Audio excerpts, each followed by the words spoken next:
Hi guys, welcome in this channel. This reading is for water signs. Cancer, Scorpio, Pisces, your energy at this time. Energy of Cancer, Scorpio, Pisces around this time. Meron kang pinanghinayangan or more information with this. O may pinanghinayangan ka na gusto mong hadlangan, gusto mong pigilan, gusto mong makapag-compete kasi pinanghinayangan mo. Bakit ka nanghinayang dyan? Kasi Empress yung energy niya. Kasi good looking or powerful pero not intimidating. Yung kanyang personality, charming, a marriage material, balanced, poised, and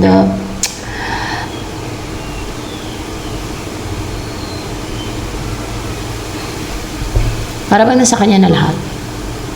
Yan. Ng gusto ng mga opposite sex na mga pangasawa. Ganun. So, ano pa? Ang information sa'yo. Oh, you're rushing. Matapang ka na aggressive na parang may nagiging impulsive ka na sugod para mang-atake. Pero hindi mo makukuha ang gusto mo, hindi mag-grant yung wish mo, hindi nag-grant yung wish mo, o dahil hindi nag-grant yung wish mo, kaya parang nagiging impulsive ka dahil hindi nag-grant yung wish mo. Ano ba yung wish mo hindi nag-grant? Yung mag-reach out siya sa'yo, or else, yung mag-reach out siya sa'yo, or else, ikaw yung mag-reach out sa kanya, hindi ko na i-clarify, no? So, ayan. Ano pa? Yung mag-reach out siya sa'yo consistently or mag-reach out ka sa kanya consistently. Kung sa'yo ang problema na hindi mo nagagawa mag-reach out, di mag-reach out ka. Ba't ka mapapigil sa gusto pumigil sa'yo, di ba? Ang problema kung siyang hindi nag-reach out, wala na communication kayo, lalo kung block na communication nyo, di ba? So, saan ka mag-reach out? Paano siya mag-reach out sa'yo? Yun lang. So, Nine of Swords. Na-stress ka, nag-overthink ka, parang experience ng anxiety, parang natatakot ka na, parang there's competition dito kay Empress na ito, natatakot ka na left out in the cold, maiwanan, na i-ghosting ng tuluyan, or hindi ka na kontakin ni, hindi ka na kausapin, o hindi ka na replyan. Pag nag-reach out to siguro na heartbroken ka lang, mabigo ka, problema mo yon. Kung mapadala ka sa takot mo, bahala ka. So, natatakot ka mag-reach out. Reach out! Diba? Dapat ganun yun. Reach out. Kulang ka, mas tapang. Kulang ka sa tapang. Kulang ka sa courage. Alam mo, yung mga taong courageous, kahit na nakaramdam ng takot yan, hindi mapapigil sa takot Yung mga taong courageous, hindi yan. Pag mga courageous na mga tao. Kasi ganun talaga yon sa mundong to, may takutan dito. Nandito yung mga evil forces. So, kung patakot ka, kung mapadala ka sa takot, ikaw talo, di ba? So, ayan. Also, the King of Pentacles in reverse here.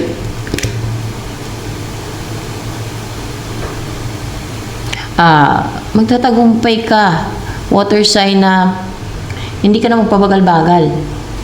Na may kasala na magaganap dito. Ano itong magtatagumpay na to? Pwedeng kasalan na magaganap.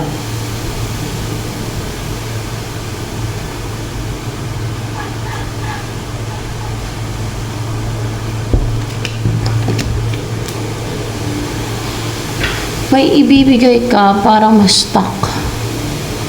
Para maging unsure.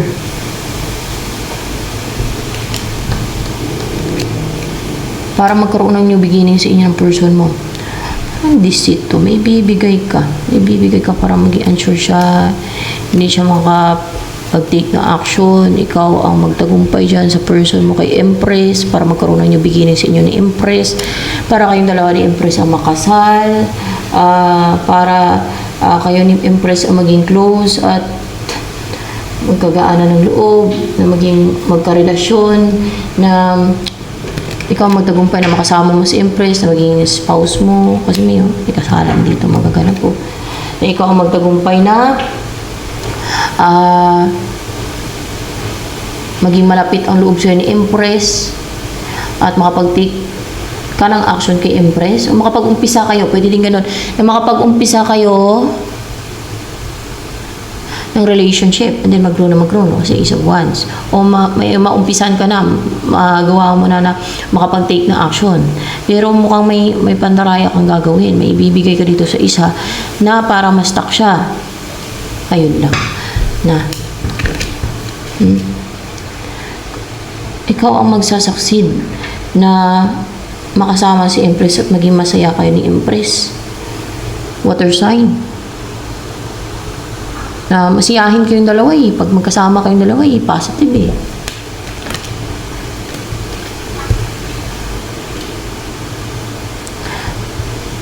meron kang tatraidurin para makuha mo si Empress. At magtatagumpay ka, may masasaktan, meron kang tatraidurin para makuha mo si Empress. Ano ba yan? Bad yan.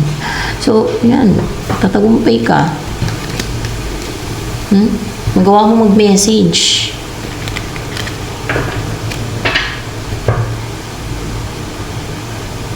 Yung isa, ma-stuck siya.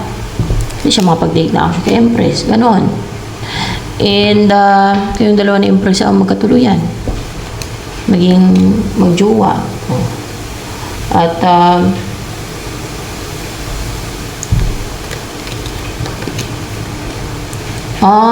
magsaksid talaga. Yung kayo ni Empress, kayong dalawa ni Empress ang bubuo ng pamilya. Yan mamuhay kayo ng masagana, prosperous. Ay, may masasaktan. Kung hindi mo man tatraidorin, may masasaktan kasi papasaya si Empress. Kung hindi mo man tatraidorin yung isa, pero may bibigay ko para ma-stuck yung isa Ano yun? Pabalikin mo na sa kanya. Ibibigay mo. Hindi. Hindi. Ay, nako. Pero, para lang makatuluyan mo tong si Empress na to. May tatraidurin ka mo. Para lang makuha mo yung gusto mo. Para lang magtagumpay ka na makapag-message ka person mo, isa ma-stuck, hindi siya makapag-take ng action. Ito si Empress, feminine energy to. Yan.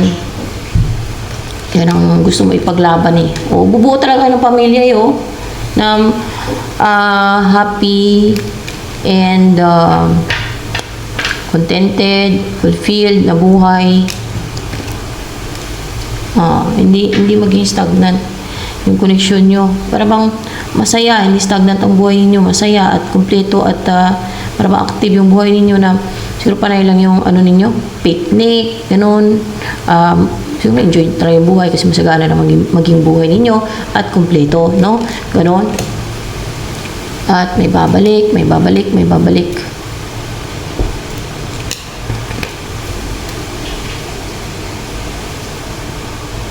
babalik na sumpa. Or kung hindi man to sumpa, yung hindi makatulog. Yung parang hindi peaceful yung isipan, babalik.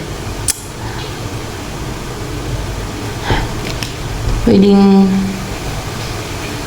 yung nalilito yung isipan niya, yung balisa yung isipan niya, hindi makatulog, ulutang, ganon. Sumpa to, yung Ace of Pentacles dito, sumpa. Hindi kalmado yung isipan niya, hindi siya hindi panatag yung isip niya, ganyan. May babalik na sumpa dito sa sa gumawa ng deceit. Sino ang gumawa ng deceit? Sino bang gumawa ng deceit? Itong masasaktan.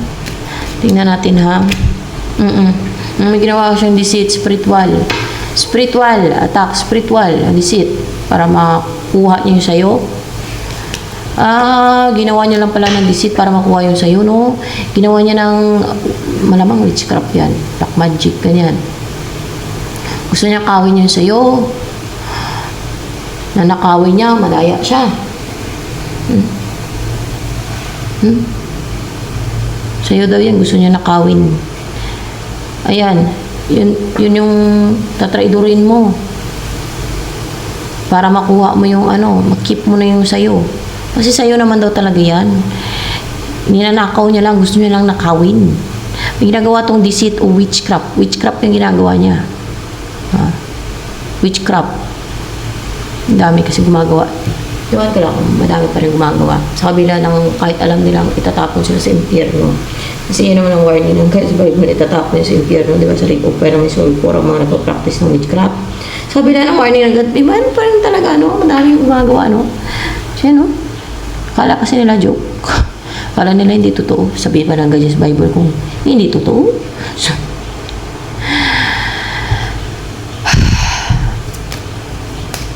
akala nila kagaya ng tao sinungaling. Akala nila kagaya ng devil na sinungaling. Porket sila may nagawa sinungaling. So, ayan. Babalik talaga sa kanya yung mga deceit niya. Yung sumpa yan. See, pinapag-urat pa naman yan. Pinag-effortan niya yan. Pinag-effortan niya, sa kanya din tatama. Yan, stable yan, ungrounded. Yan, ungrounded yan.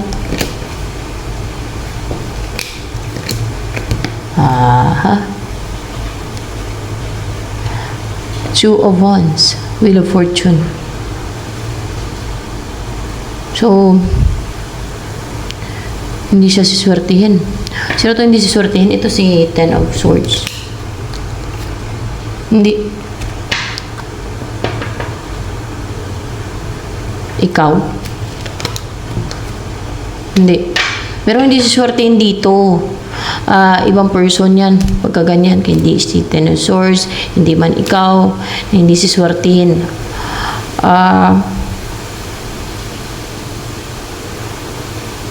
Sino? Iba pa. Person na third party. Tingnan natin Hindi yan third party. Gumagawa ng witchcraft. Gumagawa ng witchcraft. Hindi yan siswertihin. Yung gumagawa ng witchcraft dito, Queen of Cups sa kanyang energy. Hindi yan siswertihin. May gusto sa'yo si Queen of Cups. Let's see may gusto sa'yo si Queen of Cups. Baka gusto ka ni Queen of Cups. Hindi naman. Ano yung nainggit kasi Queen of Cups? Tingnan natin O nainggit siya. Nainggit siya. Maaaring kay person, may impress mo yung energy ni person mo. Siya, Queen of Cups lang. Nainggitira. Kahit na Queen of Cups yung energy niya, kaya ang Queen of Cups yung energy niya, ano pinagagawa niya? Witchcraft. Witch. Pero hindi lang ang Queen of Cups ay witch siya. Yan ang gumagawa ng witchcraft o deceit sa inyo din. Si Queen of Cups kasi nainggit daw. Hindi daw yan siswertihin. Kung kaya may pupunta dito na makapag-decide sa isa. Pwedeng ikaw sa person mo, maring ikaw kasi ikaw ang gusto mong ipaglaban talaga sa person mo At kung willing ka talaga, pupuntahan mo si person mo, lalo kung ikaw ang lalaki, hindi ikaw pupunta sa babae. Ganun talaga yun, di ba?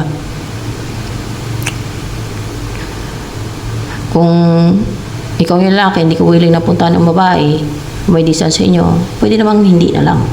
No? At walang yun maganap.